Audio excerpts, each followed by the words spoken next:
Videos अच्छे लग रहे हैं तो चैनल को सब्सक्राइब ज़रूर करना। मैं हूं पूजा मेहता और यहाँ पर मैं पढ़ा रही हूँ क्लास 12 की कंपनी अकाउंट के अंदर मैं अकाउंटिंग ऑफ शेयर कैपिटल के प्रैक्टिकल प्रॉब्लम्स के सॉल्यूशंस करा रही हूँ टीएस ग्रेवाल की बुक के। जितने भी क्वेश्चन हैं वो मैं करा चुकी हूँ 16 नंबर तक के। आज मैं क्वेश्चन नंबर 17 कराने वाली हूँ। वीडियो यदि अच्छा लगे और यदि क्वेश्चन ये अच्छे से समझ में आ जाए तो चैनल को सब्सक्राइब करना मत भूलिएगा। चलिए अच्छे से समझेंगे, थोड़ा सा प्यार से समझेंगे। थोड़ा सा लेंदी क्वेश्चन है, पहले नहीं डरा रही हूँ बट मुझे पता है कि लेंदी क्वेश्चन है, इसीलिए आप यहाँ पर यूट्यूब पर देखने आए हैं। देखिए क्वेश्चन स्क्रीन पर। Eastern India company limited having authorise capital 10 lakh divided into share 10 each, issued 50,000 share at premium 3 per share payable as follows. On application 3 per share allotment, जिसमें जो प्रीमियम की है 3 रुपये वो इंक्लूड हैं, फर्स्ट कॉल पे 3 रुपये, और मतलब जब 3 मंथ हो गया था अलॉटमेंट का उसके बाद फर्स्ट कॉल मांगा, एंड बैलेंस जब हमें ज़रूरत होगी। Application were receive 60,000 share and the directors allotted the share as follows. Application पर 40,000 share receive in full. Applicants for 15,000 share receive on allotment 8,000 share. Applicants of 5,000 share receive 2,000 share on allotment and excess money refund. All amount due in allotment were received. The first call was made and money were received except on 100 share. Give general and cash book entries to record the transaction of money. Also prepare the balance sheet of the company. तो देखिए यहाँ पर क्या करना है, सिर्फ general entry करनी है और जनरल एंट्री करने के बाद कैश बुक और बैलेंस शीट बनानी है। तो बस हम स्टार्ट कर देते हैं। सबसे पहले तो आपको यहाँ पर एक बात समझनी है। क्या समझनी है? कि जो एप्लीकेशन है और जो अलॉटमेंट मनी है और जो फर्स्ट कॉल है और जो फाइनल कॉल है उस पे हमें कितना पैसा मिलना है। ठीक है, ये 4 चीज़ें आपको अच्छे से समझनी है। तो सबसे पहले आप क्वेश्चन में देखिए, आपसे 3 रुपये किस पे मांगे हैं? 3 रुपये आपसे मांगे हैं एप्लीकेशन पे, 3 रुपये एप्लीकेशन पे।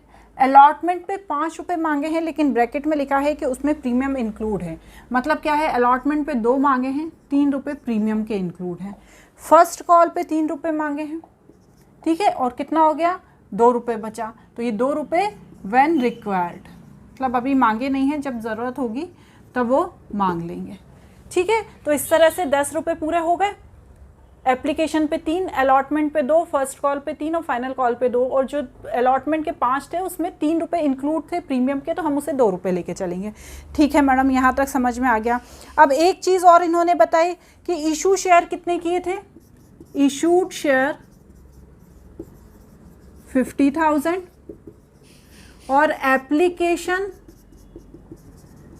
रिसीव्ड 60,000।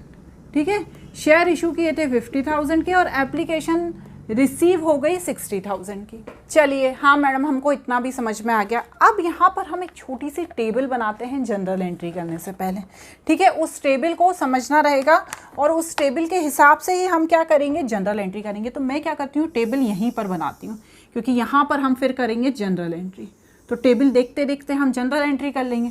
तो ये टेबल में हमें 4 कॉलम बनाना है, 1, 2, 3 और 4। ठीक है, ये 4 कॉलम बना लेंगे। अब इस टेबल में करना क्या है मैडम, सबसे पहले मुझे यहाँ पर लिखना है जितनी मेरे पास एप्लीकेशन, पहली कंडीशन, दूसरी कंडीशन और तीसरी कंडीशन। ठीक है, एक और बनेगा।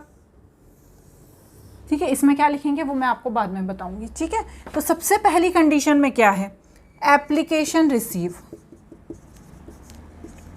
जितने हमें एप्लीकेशन रिसीव हुए उसके बारे में बताना है। पहला क्या था, 40,000 शेयर के एप्लीकेशन रिसीव हुए। ठीक है, दूसरे वाले में कितने हुए, 15,000 हुए, और तीसरे वाले में कितने हुए, 5,000 हुए। लिखे ना हमने, तीनों कंडीशन लिखी है, फर्स्ट सेकंड थर्ड। ध्यान से समझिएगा, फर्स्ट सेकंड थर्ड तीनों कंडीशन लिखी है। एप्लीकेशन रिसीव हुए 40,000, 15,000 और 5,000। ठीक है मैडम, दूसरी चीज़ क्या है इसमें, दूसरी चीज़ है हमें अलॉटमेंट हमने कितने का किया। ये तो एप्लीकेशन हुए रिसीव, हमने इस पे तो फुल कर दिया, फुल। ठीक है, इस पे कितना किया, इस पे हमने 8000 किया और इस पे 2000 किया। देखिए क्वेश्चन में लिखा है ना, फर्स्ट वाले में तो हमने फुल किया है, दूसरे वाले में जो 15,000 थे उसमें हमने अलॉटमेंट किया है 8000 का, और तीसरा वाला जो 5000 था उस पर किया हमने 2000 का। तो इस तरह से हमने ये अलॉटमेंट कर दिया। उसके बाद हमें एप्लीकेशन मनी कितनी रिसीव हुई है, application money received, application money कितनी रिसीव्ड हुई है। तो देखिए ये जो 40,000 है 3 रुपीज़ के हिसाब से, तो इसकी एप्लीकेशन मनी कितनी रिसीव हुई है, इसकी एप्लीकेशन मनी रिसीव हुई है 1,20,000। ठीक है, ये 40,000 3 रुपीज़ के हिसाब से हमें एप्लीकेशन मनी रिसीव हुई है। ठीक है, दूसरा क्या है 15,000, उसकी 3 रुपीज़ के हिसाब से कितनी एप्लीकेशन मनी रिसीव हुई है 45,000। ठीक है ना, ये 15,000 था, एप्लीकेशन मनी है 3 रुपीज़, तो 15,000 इंटू 3 मतलब 45,000 हमको एप्लीकेशन मनी रिसीव हुई है। और यहाँ पर 5,000 का 3 रुपीज़ के हिसाब से, तो यहाँ पे कितनी एप्लीकेशन मनी रिसीव हुई है 15,000। ठीक है ना, समझ में आया, ये एप्लीकेशन मनी है और ये एप्लीकेशन जो रिसीव हुई है 40,000, 15,000 और 5,000। तो जब मैं 40,000 का 3 में इंटू करूँगी एप्लीकेशन मनी देखने के लिए तो 1,20,000 आएगा। 15,000 का जब मैं इस 3 में इंटू करूँगी तो 45,000 आएगा, और जब 5,000 का मैं 3 में इंटू करूँगी तो 15,000 आएगा। ये तीनों कंडीशन के हिसाब से हम साथ में करते जा रहे हैं। ठीक है मैडम, ये एप्लीकेशन मनी रिसीव हो गई। उसके बाद शेयर अलॉटमेंट अमाउंट। ठीक है, अब ये तो क्या हो गया, एप्लीकेशन मनी रिसीव हुई है। अब जो अलॉट की गई हैं, तो पहले वाले में तो पूरी की पूरी अलॉट की गई है 1,20,000 फुल किया है ना, ये लिखा है ना फुल कर दी है। लेकिन दूसरे वाले में कितनी करी है 8,000 करी है। तो जब मैं 8,000 इंटू 3 करूँगी तो यहाँ पर आ जाएगा 24,000। ठीक है, यहाँ पर मैं फुल लिख देती हूँ, यहाँ पर 1,20,000 है ना, और यहाँ पर जब मैं 2,000 इंटू 3 करूँगी तो यहाँ पर आ जाएगा 6,000। तो हमने एप्लीकेशन की मनी इतनी रिसीव हुई थी, लेकिन हमने अलॉटमेंट किया है 1,20,000 पहली कंडीशन में, दूसरी कंडीशन में 24,000, क्योंकि हमने 8,000 ही रिसीव करे हैं, बाकी को हमने रिसीव नहीं किया है, और इसमें हमने 2,000 को ही किए हैं। तो अलॉटमेंट मनी हमारा जो अमाउंट है ये 6,000 यहाँ पर आएगा। अब इसके बाद क्या है, इसके बाद है जो एक्सेस मनी है, जो ज़्यादा मनी हमें रिसीव हो गई है। ठीक है, एक्सेस मनी कैसे पता चलेगी कि यहाँ पे तो हमें कोई एक्सेस मनी रिसीव नहीं हुई, जो 1,20,000 था उसका 1,20,000 जितना था उतना ही रिसीव हुआ है। यहाँ पर कैसे पता चलेगा, 45,000 में से हम 24,000 माइनस कर देंगे तो हमें पता चल जाएगा कि भैया हमें 21,000 एक्सेस मनी रिसीव हो गई है, ज़्यादा मनी रिसीव हो गई है। और यहाँ पर भी वही कंडीशन रहेगी, 15,000 में से जब मैं 6,000 माइनस करूँगी तो 9,000 मुझे एक्सेस मनी रिसीव हो गई है। क्योंकि भैया हमने जो एक्सेप्ट किए हैं अलॉटमेंट के लिए वो तो 8,000 ही किए हैं, लेकिन हमने एप्लीकेशन का अमाउंट तो ज़्यादा ले लिया है, 15,000 का ले लिया है। यहाँ पर भी हमने एक्सेप्ट सिर्फ 2,000 किए हैं, लेकिन अमाउंट हमने 5,000 का ले लिया है। तो भैया जो एक्सेस मनी है उसको तो देखना पड़ेगा कि कितना एप्लीकेशन का हमारे पास एक्सेस अमाउंट आ गया है।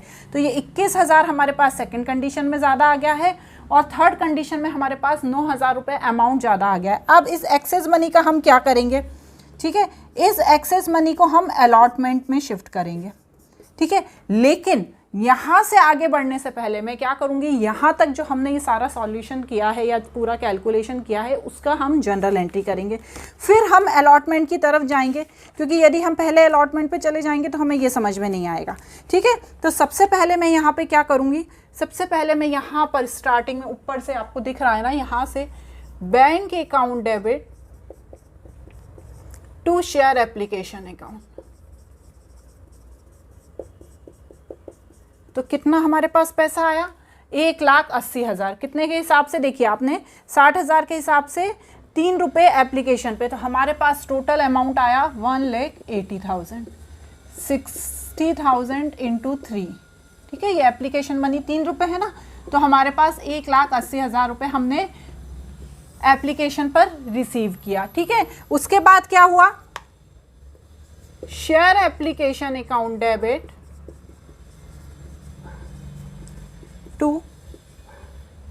Share capital account, to share allotment account. ठीक है, अब आप इस चीज को ध्यान से समझिएगा।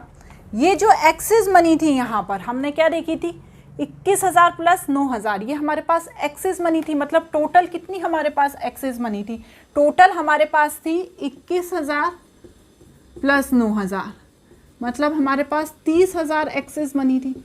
ठीक है ना, तो शेयर हमने मांगे कितने थे, 1,50,000 के, 50,000 इंटू 3 करेंगे, 50,000 शेयर के लिए हमने इशू किए थे ना, तो 50,000 इंटू 3 करेंगे तो 1,50,000 आ जाएंगे। 1,80,000 की हमारे पास मनी आ गई। तो एक्सेस मनी तो वैसे ही हमें समझ में आ रही है कि भैया 180 में से 150 माइनस करेंगे तो 30,000 हमारी एक्सेस मनी है। तो इस एक्सेस मनी को हमें रिफंड नहीं करना है। क्यों नहीं करना है, क्योंकि यहाँ पर जो हम सारा कैलकुलेशन कर रहे हैं ना बच्चों, ये प्रो राटा अलॉटमेंट के अकॉर्डिंग कर रहे हैं। तो ये जो एक्सेस मनी है इसे हमें अलॉटमेंट में ट्रांसफ़र करना है। तो हम क्या करेंगे, ये जो 30,000 रुपये हैं इन्हें अलॉटमेंट में ट्रांसफ़र कर देंगे। ठीक है, आप नरेशन लिखिएगा कि जो एक्सेस मनी है उसे ट्रांसफ़र कर दिया गया शेयर अलॉटमेंट में। ठीक है, नरेशन आप खुद बना के लिखिएगा, क्योंकि आप अब क्लास 12th में बिल्कुल कंपनी अकाउंट पढ़ रहे हैं, अभी तक आपको नरेशन बनाने तो आ ही गए होंगे। तो वही चीज़ हमने जो करे हैं उसका कैलकुलेशन जो किया है उसका नरेशन बना देना है। चलिए मैडम, यहाँ तक तो समझ में आ गई आपकी बात बिल्कुल अच्छे से। चलिए अब क्या करेंगे, अब हमें ये देखना है अलॉटमेंट पे कितना पैसा मांग रहे हैं। तो भैया अलॉटमेंट पे ये मांग रहे हैं 2 रुपये। ठीक है ना, अलॉटमेंट पे ये 2 रुपये मांग रहे हैं और इसमें 3 रुपये प्रीमियम इंक्लूड है। तो मतलब कितना मांग रहे हैं, ये 5 रुपये मांग रहे हैं विथ प्रीमियम। ठीक है, तो सबसे पहले मैं यहाँ पर अलॉटमेंट की एंट्री करती हूँ। क्या अलॉटमेंट की एंट्री होगी देखते हैं। सबसे पहले अलॉटमेंट की एंट्री होगी शेयर अलॉटमेंट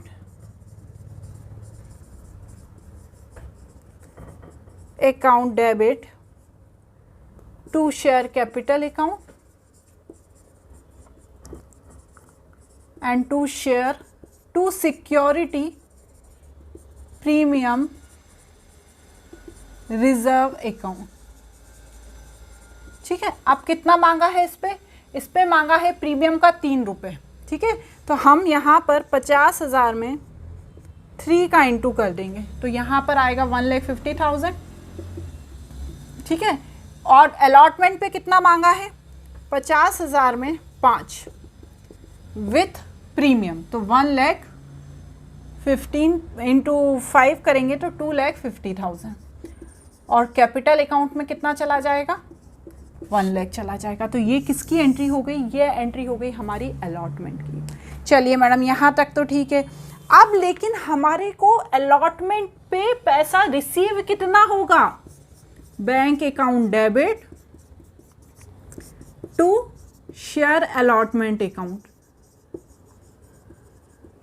समझ रहे हैं आप बात, हमें 2,50,000 हम अलॉटमेंट का पैसा मांग रहे हैं, लेकिन हमें क्या 2,50,000 रिसीव हो जाएगा, नहीं होगा। वो बोलेंगे जो शेयर होल्डर हैं कि हम क्यों दें अलॉटमेंट पे 2,50,000 रुपीज़, हमने तो पहले ही 30,000 रुपये ज़्यादा दे दिए थे जो आपने ट्रांसफ़र कर दिए थे यहाँ पर एप्लीकेशन मनी में, अलॉटमेंट में करे ना इन्होंने। ये 30,000 कहाँ ट्रांसफ़र किए हैं, अलॉटमेंट में ही ट्रांसफ़र किए हैं ना।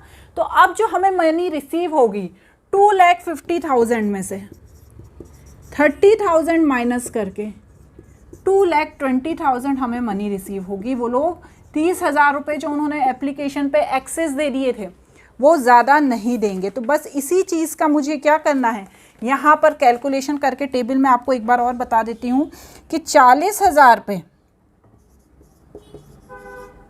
5 लाख के हिसाब से 2 लाख हमें अलॉटमेंट मनी मिलेगी।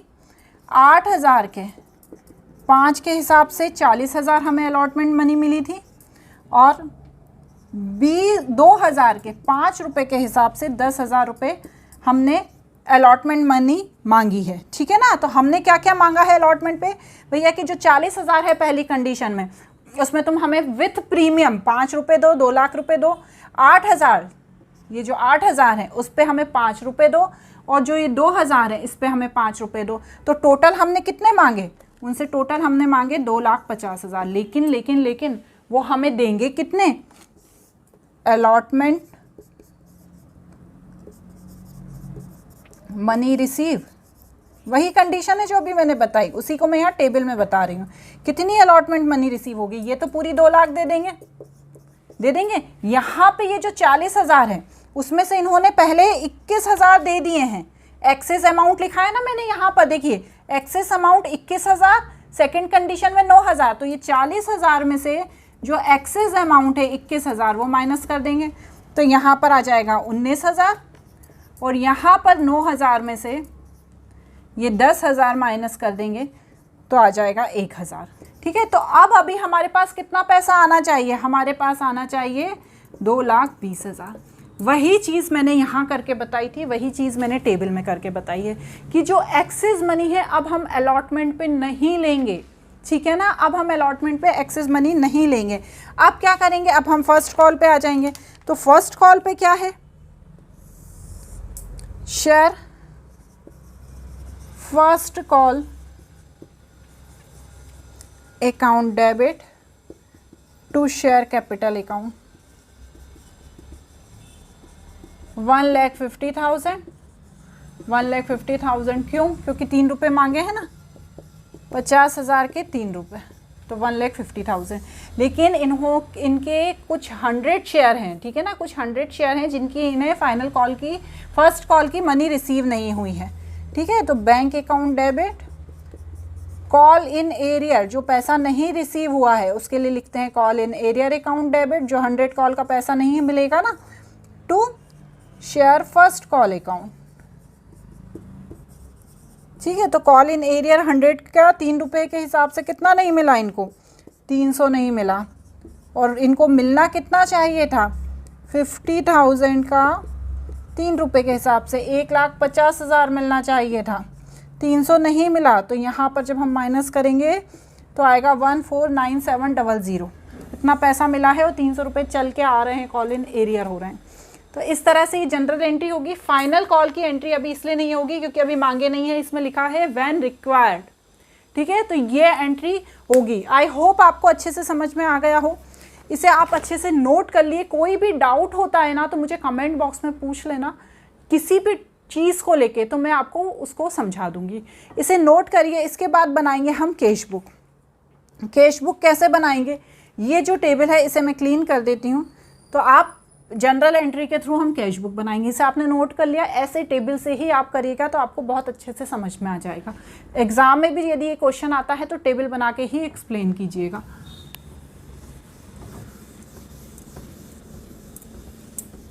ठीक है, अब चलिए, अब मैं देखती हूँ कि कैश बुक बनाना है अपने को।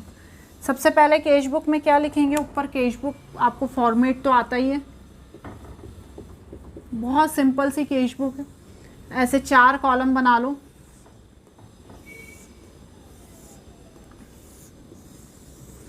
सबसे पहले यहाँ पर ऊपर जो आप लिखते हैं वही लिखिएगा, क्योंकि ये सब लिखूंगी ना तो वीडियो 1 घंटे का बन जाएगा।